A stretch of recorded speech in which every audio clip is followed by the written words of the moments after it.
What's the key to a successful plot? When our story is crowded with details, how can we guarantee our plot will unlock the ending we want for the audience? Maybe this episode can help. Welcome to The Right Focus, a podcast for writers at all levels, headed up by M.A. Lee with the assistance of Edie Runes and Remy Black, all from Writers Inc. books. Our focus is productivity, process, craft, and tools. A summary of this and other episodes can be found on therightfocus.blogspot.com. Write to us at winkbooks at AOL.com. That's WINKBOOKS at AOL.com. Our podcast episodes last as long as it takes to fix a quick dinner, drive a short commute, or take a brisk walk.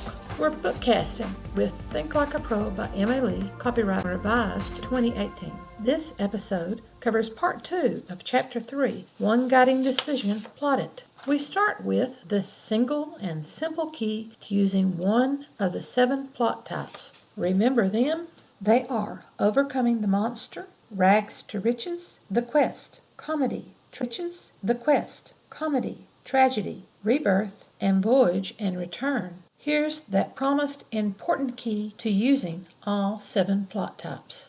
Anyone who considers writing will need this key. Ready? Here it is. Sounding so simple. Stick with the plot you pick. If you pick one, only that one to guide you from beginning to end. You can add elements of the others, but that single plot type should be the overwhelming story arc. That sounds too simple, doesn't it? Complexity is needed, isn't it? Not at the beginning. At the beginning of any story and at the beginning of your writing career, you need a story, and at the beginning of your writing career, you need a clear view. Pick one plot, post it in front of you every time you sit down to work on that story, and that clear view will keep your developing characters and your exciting events and your selected tropes focused. People will argue with me and tell you that the story's theme or tagline is the type of plot is the first building block to discover the theme. To say it more simply, the theme depends on the plot type. Without the plot type, the theme weakens, characters weaken, story weakens, and the whole thing will come crashing down, just like a house with a bad foundation.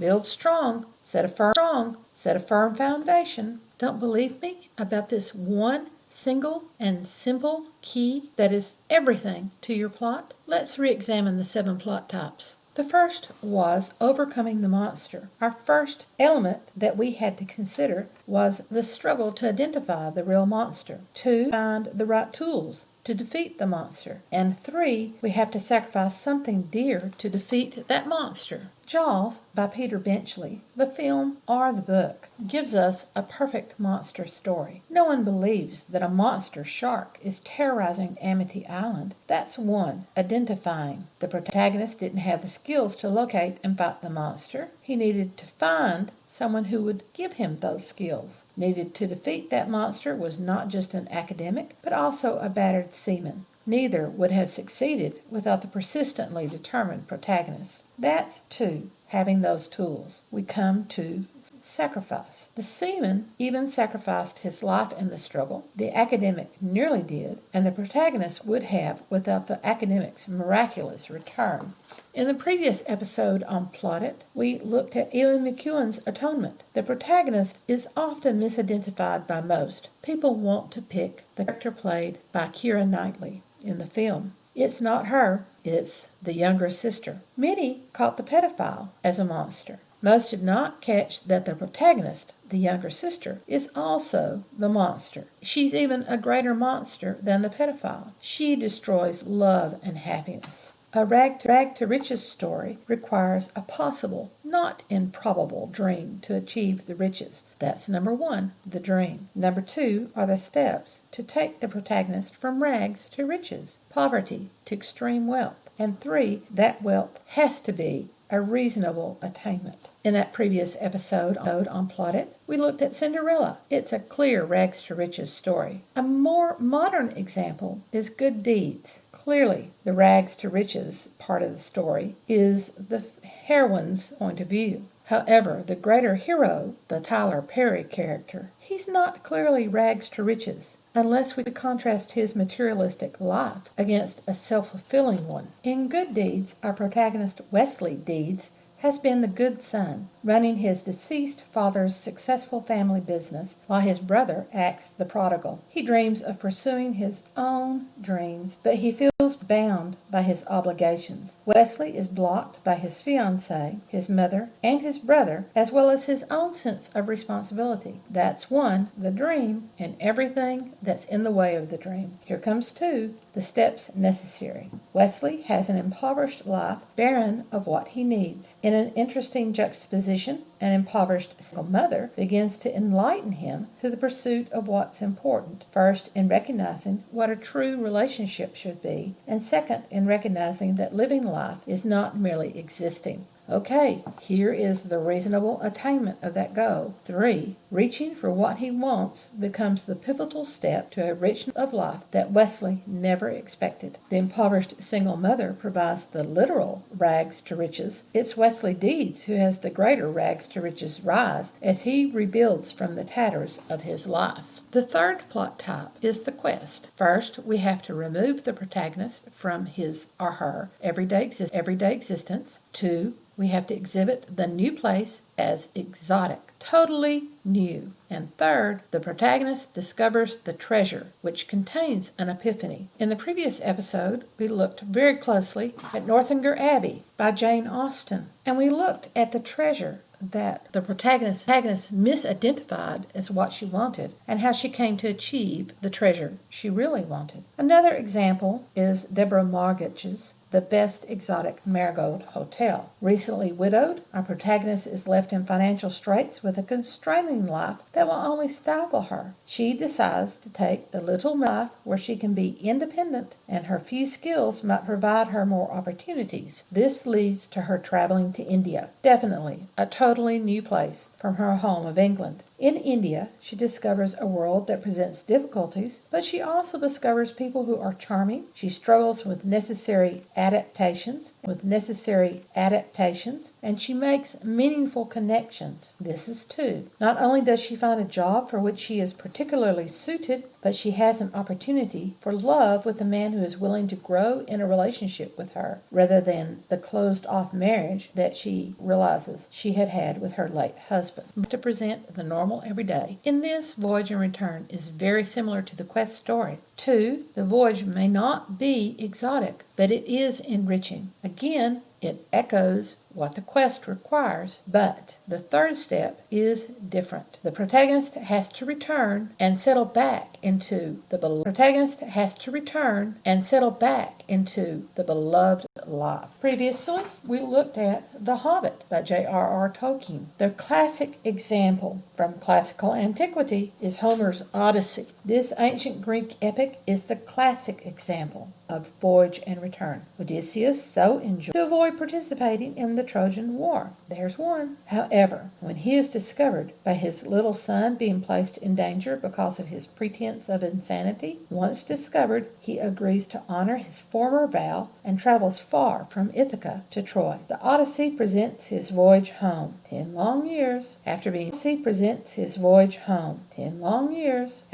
10 years away at war. Among the things that delay his return are his stupid offense to the gods, more than one encounter with monsters, people who create problems as well, lovely distractions, and outright imprisonment. That's 2. Here's 3. Even when he reaches are trying to take his place, and no one recognizes him. Thank God Odysseus is clever, for he figures out a way to reintroduce himself to his son, who's now 21 years old, discover who his loyal servants are, defeat the invading outsiders, and determine if his wife still loves him after 2 decades away. I'm not sure I would. The 3 elements of comedy, curiously enough, are 1. The protagonist has to confront some kind of adversity that adversity is deepened through a series of confusing events, and the climax clears up all confusion and grants the protagonist the which has transformed in an unexpected way. The best example of these adversities and confusing events is William Shakespeare's Midsummer Night's Dream, and that's what we looked at in the previous episode on plotting. This time, however, we need to look at nonfiction. Nonfiction can easily use all of the seven plotting methods. A Walk in the Woods by Bill Bryson is a good example for comedy, not just because most of it is laugh out loud funny. I can remember reading it to myself late at night and laughing as I was sitting up in bed. Tasked with walking the Appalachian Trail, Bill Bryson enlists the help of a buddy he hasn't seen in years. That's adversity, isn't it? Trying to do the Appalachian Trail and doing it with a buddy you really don't know because people change. Both of them are out of shape. Another adversity. They start walking the 2,100-mile trail, beginning in Georgia and going north to many different adventurers, some who are fellow hikers, some who merely live near the trail but never think about it. Bryson shares the difficulties of hiking over the mountainous terrain in all sorts of weather over such an extended length of time. He begins looking for a method to alter his original goal: hop, skip, and jump. He reaches the end. Go, hop, skip, and jump. He reaches the end,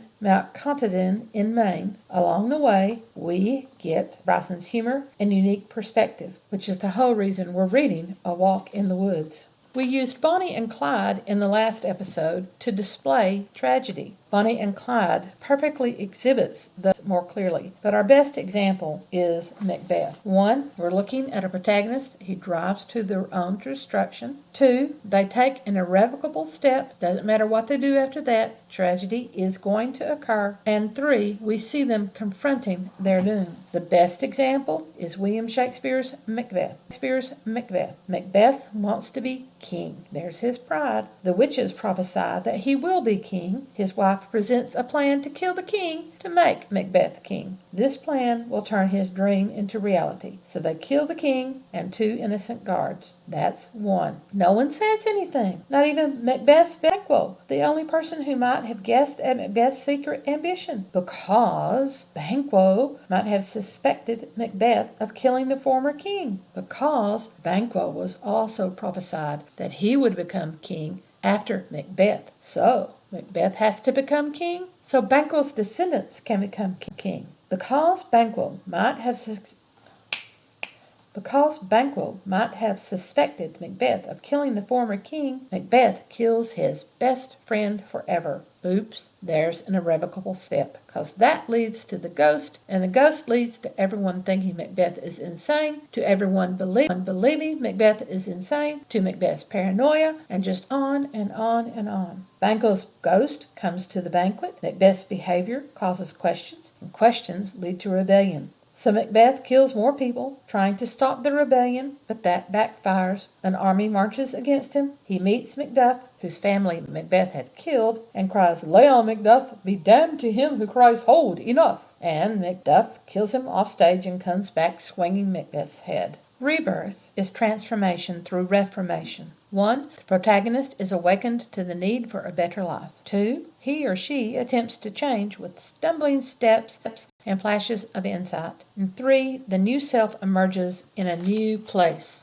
So, I particularly like A Christmas Carol by Charles Dickens for rebirth. That is what I looked at in the previous episode on Plot It. We have those enlightening steps that create the transformation through ghost. It's wonderful. An older example of the rebirth story is The Beauty and the Beast. The Beast terrifies everyone and kills anyone who steals one of his magical roses. When he threatens a merchant, the man promises that his daughter will come and live with Beast. Gradually, her kindness and compassion begin to transform his heart. Just both of them still hesitate, for his physical appearance serves as an obstacle between them. The curse that originally transformed him can only be broken by true love. That's 2. An obstacle almost prevents Beauty from telling of her love. In story, interfering families have a lot to answer for. But she does tell him, giving her families have a lot to answer for. But she does tell him, giving her heart because she feared he was dying. He is then physically transformed back into the man he once was, but he is no longer that man, having been intellectually and spiritually transformed by her love. I hope you have enjoyed